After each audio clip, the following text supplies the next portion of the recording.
Hello, State Managers, and thank you for joining me. We are gathered here today to make informed decisions on our end-of-year Christmas party. For our minute records, today is the 15th of February 2016. I am Sarah Carr, your Social Club Committee Organiser. On the phone I have Queensland State Manager Sarah O'Shea and Victorian State Manager Raj Prasad. Sadly, Marcus Della Rosa, our New South Wales State Manager, and Connor Ronsky, the Human Resource Director, who was to be our minute taker for the meeting, have both apologised for their absence due to a sudden leader meeting in New South Wales. Thank you, Sarah, for stepping into Connor's position as minute taker for today's meeting procedures. I trust that everyone has a copy of the agenda in front of them and has had a chance to go over each item. Yes. Yes. Okay, great. Now, Sarah, could you please run quickly through the minutes from last year's Christmas party meeting? Yes, of course. So last year, a conjoined state Christmas party was decided upon. A lot of agenda items were the same as this year, and the overall running time of the meeting was just under 1 hour. Okay, great. Thank you for that, Sarah. Now, I'm sure you are both aware that this year we will be organising 3 separate state parties instead of one.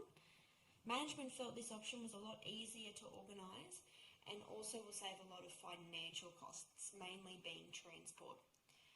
Okay, so let's cover a few general business issues before we get started. Each agenda item must not run for longer than 10 minutes. Sarah, I will need you to inform me if proceedings have gone over the given time. Yes, no worries. I've got the timer here. Excellent. Secondly, each topic discussed will need to be clearly agreed upon. Each motion which is proposed can either be accepted or rejected by yourselves. If you do support the motion, you second the motion. The motion will then be voted on by all participants and it will either be carried or lost. Does this make sense to everyone? Yep. Yes. Okay, now please, does anyone have anything they would like to discuss regarding the proposed meeting? Yes. I guess I would just like to mention the fact that I fully support this year's choice to have separate state parties. Last year, many of the employees called in sick the next day because they were unable to get back home due to the group location of the party being in a different state. Yes, Raj, thank you. A very good point. That was also considered while management were deliberating the event. Okay, so anything else from anybody? No? Okay, that's great. Let's get started. Okay, so let's begin with selecting a date. Perhaps late November, early December would be preferable. Any thoughts on that? A Saturday would be best. A Saturday? Okay, let me look at my calendar.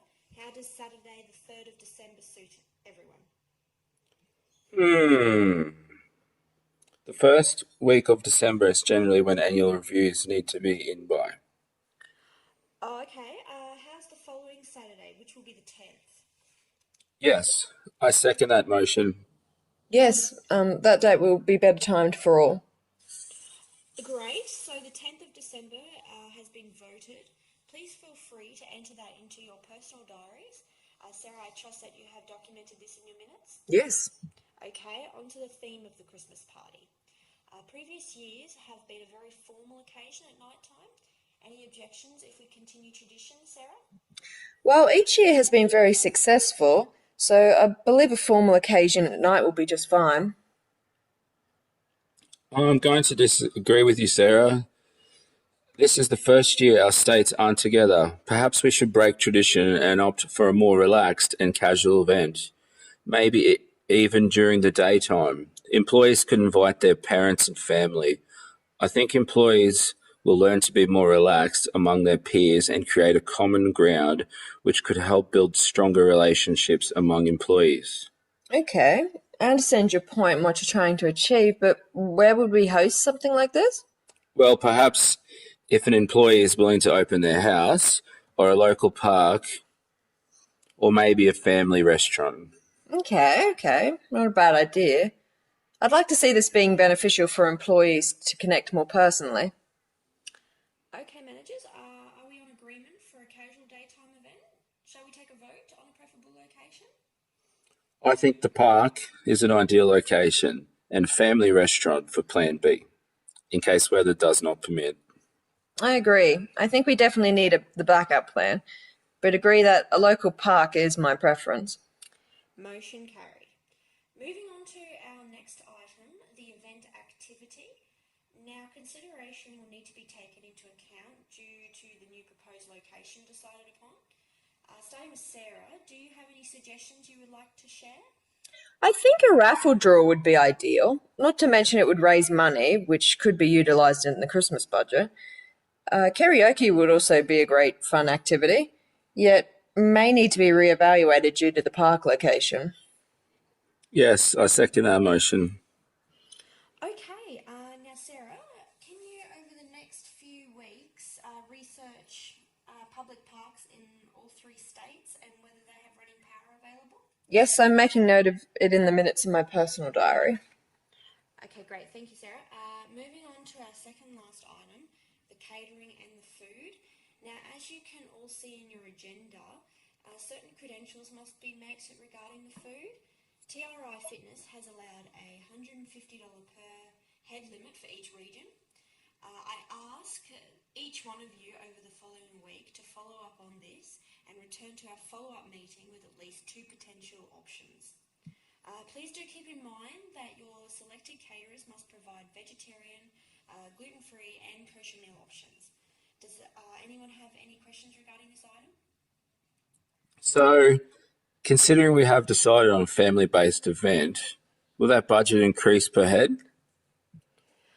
We have had specific instruction on the budget, Raj, sorry. So unless the event be restricted back to only employees, you will need to limit one family per $150. Okay, I understand what you're saying. I think that might just seem impossible, especially if employees have more than 4 members in their immediate family. Unfortunately, Raj, we won't quite know at the moment until you locate your potential caterers. After that step, we can then re-vote on the issue if necessary. Do you have anything further you would like to add, Raj? Not at the moment, thank you. Okay, team, on to our final agenda item, which is the invitation. Raj, perhaps you would like to share your opinion? Thanks, Sarah. Yes, I feel in this day and age we should be opting for a paperless option. Agreed. Perhaps a handful of copies could also be printed for employee office areas. It would save so much time, resources and money just to email invitations. Yes, great. So it appears we are all in agreement regarding the invite distribution being via an email? Yes. Yes, yeah. Okay, team, so just to quickly recap on actions to focus on for the following week, Sarah, could you please read from your documented minutes? Yes. Okay, so over the following weeks, I will be researching local parks for all states that offer public power, and Raj and myself will be gathering at least 2 potential caterers for our state that cater appropriately for our needs. Yes, thank you, Sarah. Please make note, though, that Marcus from New South Wales will also need to locate caterers as well. Your minutes will need to be distributed within the week to all the participants. Would anyone like to add anything else? No thanks. No, thank you. Okay, thank you both for participating in today's video teleconference, and we shall meet again 2 weeks from today, which will be the 7th of March. Okay.